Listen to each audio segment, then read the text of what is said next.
Good morning friends. तो जैसे कि हम 1857 की क्रांति पढ़ाए थे मॉडर्न हिस्ट्री में, उसके बाद हम कुछ दिन के लिए झारखंड का सीरीज चला रहे थे, क्योंकि देखेंगे तो इसमें जेपीएससी का एग्जाम आने वाला है। जेपीएससी झारखंड दरोगा, जेपीएससी का exam, Jharkhand public service commission का। तो उसमें क्या होता है कि झारखंड विशेष और ये मॉडर्न हिस्ट्री उसमें ज़्यादा पूछा जाता है। तो हम सोच रहे थे कि एक तरफ से झारखंड का सीरीज चलाया जाए, लेकिन अब झारखंड का सीरीज और मॉडर्न हिस्ट्री हम लोग सोच रहे हैं कि एक दिन में दो दो वीडियो डालें, एक तरफ से झारखंड का, एक तरफ से मॉडर्न हिस्ट्री का। तो हम 1857 की क्रांति पढ़ाए थे, उसके बाद भारत में धार्मिक एवं सामाजिक सुधार आंदोलन, ये टॉपिक देखेंगे। ये टॉपिक भी बहुत इंपॉर्टेंट है एग्जाम के लिए, क्योंकि इसमें अनेक भारत में सुधारक पैदा हुए हैं, जैसे राजा राममोहन राय हुए, दयानंद सरस्वती हुए, स्वामी विवेकानंद हुए, और इसमें अनेक हैं, आत्मारंग पांडुरंग आदि लोग थे। तो इन लोग को भी क्या कहता है एग्जाम में, ये लोग भी इम्पोर्टेंट है, इनकी जीवनी भी पूछी जाती है, या ये लोग क्या क्या स्थापना किए, या इनकी पुस्तकें या इनके पत्र ये भी पूछे जाते हैं। तो हम देखते हैं भारत में धार्मिक एवं सामाजिक सुधार। तो भारत में धार्मिक एवं सामाजिक सुधार कब हुआ? 19वीं सदी में। कब हुआ? 19वीं सदी में। 19वीं सदी में। इसके कारण क्या थे? इसके अनेक कारण थे। पहला, राजनीतिक कारण। राजनीतिक कारण में जैसे देखेंगे मुगलों सत्ता का पालन, यानी मुगल सत्ता का पालन। मुगल सत्ता का पालन जब मुगल सत्ता का पालन हो रहा था, तो इसमें क्या था कि ये लोग जो नॉन मुस्लिम थे, यानी जो गैर मुस्लिम थे, तो गैर मुस्लिम पे ये लोग क्या करते थे कि या तो आप मुस्लिम बनिए, या तो मुस्लिम में कन्वर्ट होइए, और नहीं तो फिर आप पे जजिया कर लगा दिया जाता था। यानी जो गैर गैर मुस्लिम थे उस पे क्या किया जाता था? जजिया कर लगा दिया था, यानी जबरदस्ती, या तो आप कन्वर्ट हो जाइए, और नहीं तो फिर आप जजिया कर आपके ऊपर लगा दिया जाएगा। इसके कारण क्या हुआ कि अधिक से अधिक लोग क्या कर रहे थे कि इसके मुगल सत्ता के कारण लोगों में असंतोष था। अधिक से अधिक लोग असंतुष्ट थे, क्योंकि लोग अपना क्षेत्र छोड़ना नहीं चाहते थे या अपना धर्म बदलना नहीं चाहते थे। तो इसके कारण लोगों में क्या हुआ कि असंतोष पैदा हुआ, और असंतोष जब पैदा हुआ तो ये लोग क्या किए, धार्मिक और सामाजिक सुधार में पार्टिसिपेट किए। तो ये मुगल सत्ता का पालन था। दूसरा इसमें क्या था? ब्रिटिश सत्ता का पालन। ब्रिटिश सत्ता का पालन ब्रिटिश सत्ता का पालन इसमें क्या था कि ब्रिटिश सत्ता जब आए, जैसे 1764 में आप देखेंगे, 1764 में, तो इसमें क्या हुआ कि दीवानी अधिकार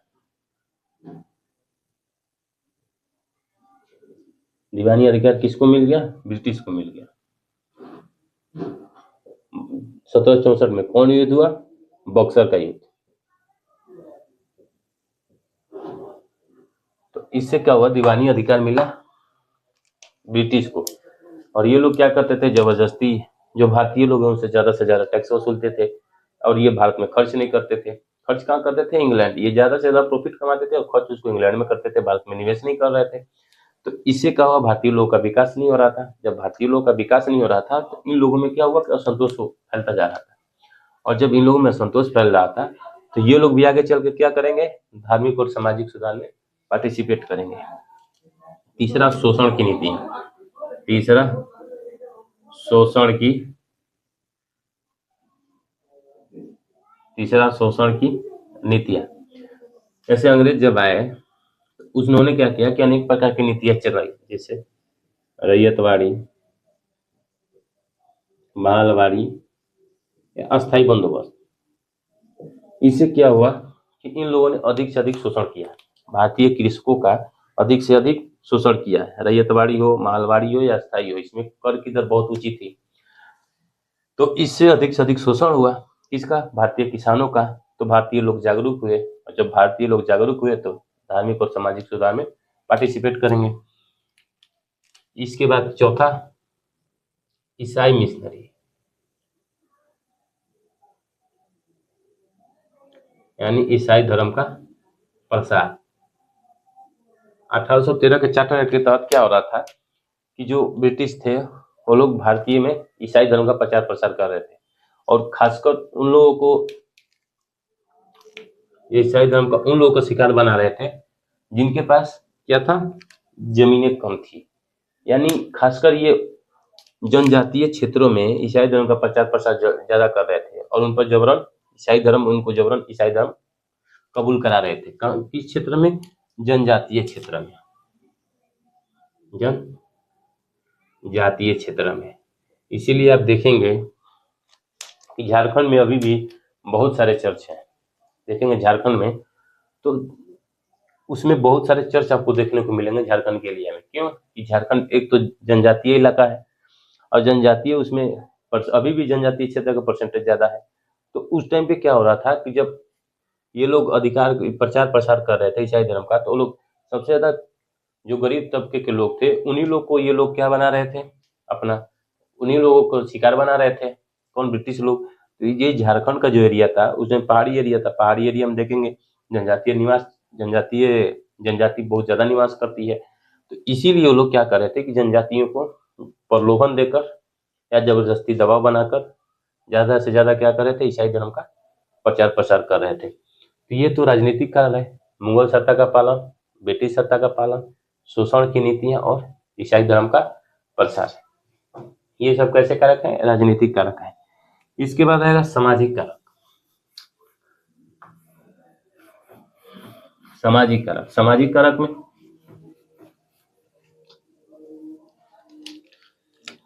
सामाजिक, भारतीय समाज में सामाजिक कारक, जैसे भारतीय समाज में उस पर देखेंगे कि कन्यावध, शिशुवध,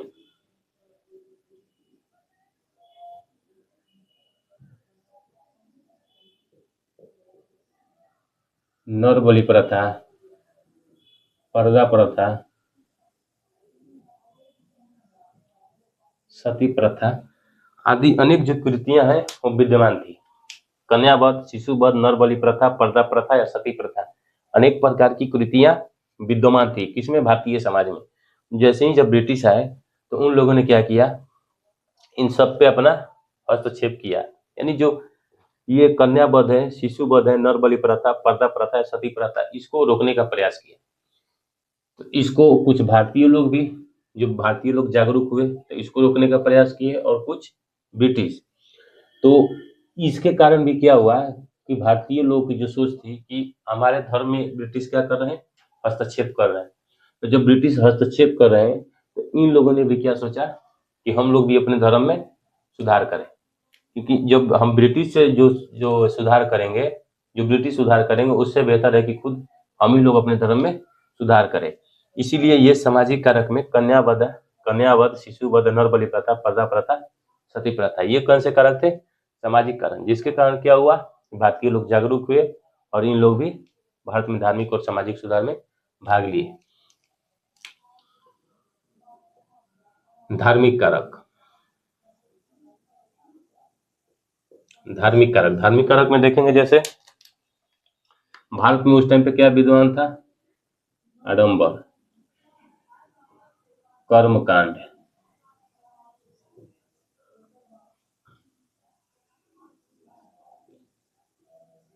जादू टोना, आडंबर, कर्मकांड, जादू टोना, पुरोहितवाद, ये सब भारतीय समाज में विद्यमान थे। तो आडंबर, कर्मकांड, जादू टोना, पुरोहितवाद, भारतीय समाज में ये सब क्या थे? विद्यमान थे। ये भी एक तरह से देखेंगे तो ये भी क्या है? कुरीतियां हैं। और पुरोहितवाद में जैसे था कि उच्च पद पे जो लोग हैं, यानी जो उच्च जाति के लोग हैं, जैसे हिंदू में भी ब्राह्मण है, जो ब्राह्मण हैं तो उससे जो नीचे तबके के लोग हैं वो क्या करेंगे, जो अगर मंदिर का कोई पुजारी बनेगा, मान लीजिए मंदिर का पुजारी, वो क्या होगा? ब्राह्मण ही होगा। उस टाइम पे ऐसा था कि ब्राह्मण, यानी ब्राह्मण उस टाइम पे क्या माने जाते थे? श्रेष्ठ माने जाते थे, यानी ब्राह्मण के श्रेष्ठ थे। इन ब्राह्मण को श्रेष्ठता के खिलाफ जो ब्राह्मण थे उनकी श्रेष्ठता के खिलाफ क्या हुआ कि भारत में धार्मिक और सामाजिक सुधार हुए, ब्राह्मणों की श्रेष्ठता के खिलाफ।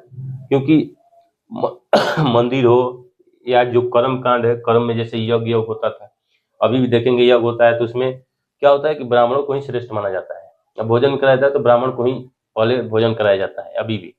तो जो जादू टोना हुआ, आडंबर हुआ, कर्म कांड या पुरोहित के बाद उसमें ब्राह्मणों को श्रेष्ठ माना जाता था। इसी के खिलाफ क्या हुआ कि भारत में धार्मिक और सामाजिक सुधार हुए। तो ये धार्मिक कारक थे। इसके बाद चौथा आर्थिक कारक। आर्थिक कारक, आर्थिक कारक में क्या है कि अंग्रेजों की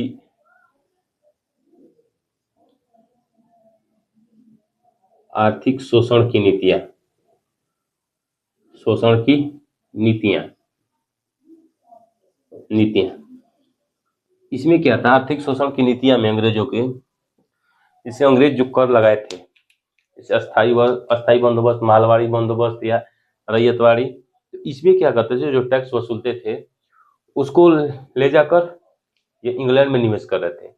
और जो भारत में निवेश कर रहे थे, तो भारत में जो निवेश कर रहे थे वो ऋण के रूप में निवेश कर रहे थे।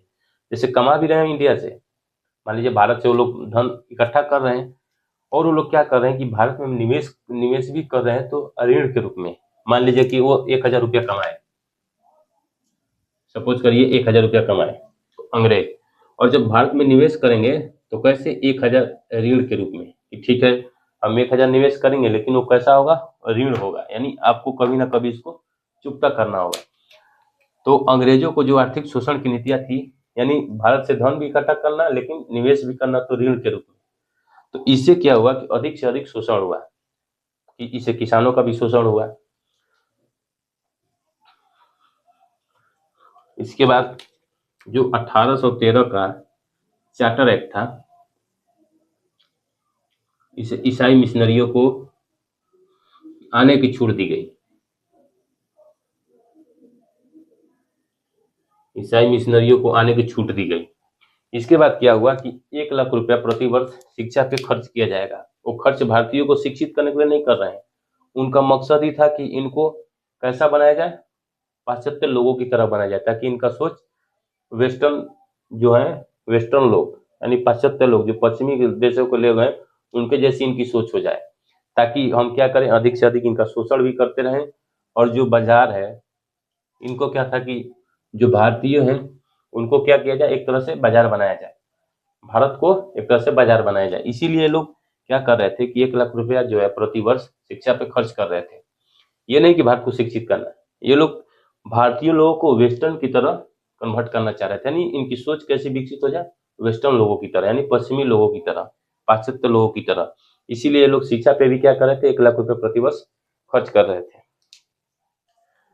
इससे क्या हुआ कि जब, और इसमें एक और थे गया, इन लोगों ने क्या किया, पाश्चात्य शिक्षा का बढ़ावा दिया। पाश्चात्य शिक्षा यानी वेस्टर्न एजुकेशन,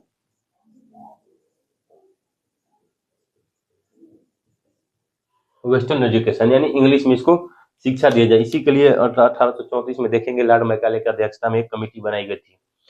तो इनका क्या मकसद था कि पाश्चात्य शिक्षा दी जाए। जब पाश्चात्य शिक्षा देंगे तो भारत में उस समय व्यवस्था थी नहीं, भारत में जब व्यवस्था नहीं थी तो जो लोग सक्षम थे, यानी जो लोग ऊंचे परिवार के लोग थे, वो लोग क्या कर रहे थे, सक्षम परिवार के लोग, कि वो लोग जाकर बाहर क्या कर रहे थे, इस वेस्टर्न एजुकेशन के लिए ये लोग बाहर गए। मान लीजिए भारत से बाहर इंग्लैंड गए, जब इंग्लैंड गए लोग तो वहां से ये लोग पढ़ कर आए। जब वहां से ये लोग पढ़ कर आए तो वहां के लोगों की समाज, यानी जो ब्रिटिश समाज है उनको देखा, लोग बहुत करीब से देखा। तो उनके समाज में जो ये सब नहीं था, कन्यावध, शिशुवध, नर बलि प्रथा, पर्दा प्रथा, सती प्रथा या आडंबर या कर्मकांड वहां नहीं था। जब वहां नहीं था तो इसी कारण क्या हुआ कि जब ये लोग पाश्चात्य शिक्षा के लिए बाहर गए और जब बाहर से इंडिया आए, तो जो भारतीय लोग गए थे उनके मन में भी क्या आया कि हम लोग भी किस टाइप को सोच के, किस टाइप की सोच विकसित करें, यानी विकसित करें पाश्चात्य तत्व की तरह, यानी हम लोग भी जो समाज है, हम लोग का समाज भी हो वो क्या हो, पाश्चात्य लोगों की तरह हो, यानी सब लोग स्वतंत्र हो जाए, यानी फ्री रहें। ये नहीं कि किसी पर जैसे यहाँ कि कोई इसके ऊपर वो श्रेष्ठ है, उसके ऊपर वो श्रेष्ठ है, यानी किसी की श्रेष्ठता क्या हो वो इसमें शामिल की जाए। इसमें भारत में धार्मिक और सामाजिक सुधार के कारण। तो इसीलिए लोग क्या कहें, जो लोग बाहर गए वो लोग आकर भारत में धार्मिक और सामाजिक सुधार को आगे बढ़ाए। उसी में एक नाम आता है राजा राम मोहन राय का। तो ये भारत में धार्मिक और सामाजिक सुधार के कारण थे। हम लोग पहला देखे राजनीतिक कारण, इसके बाद सामाजिक कारण, इसके बाद धार्मिक कारण, उसके बाद आर्थिक कारण। आर्थिक कारण इसके बाद हम चल पढ़ेंगे राजा राम मोहन राय को, क्योंकि जो भारत में धार्मिक और सामाजिक सुधार का पहला नेता राजा राम मोहन राय को ही माना जाता है। तो उनको हम नेक्स्ट क्लास में देखेंगे। आज के लिए इतना ही, धन्यवाद। लेकिन ये याद रखिएगा, भारत में धार्मिक और सामाजिक सुधार के कारण, ये याद रखिएगा, क्योंकि एक बार ये मेंस में पूछा गया है कि भारत में धार्मिक और सामाजिक सुधार के कारण क्या थे। एक बार ये मेंस में पूछा गया है। तो आज के लिए इतना ही, धन्यवाद।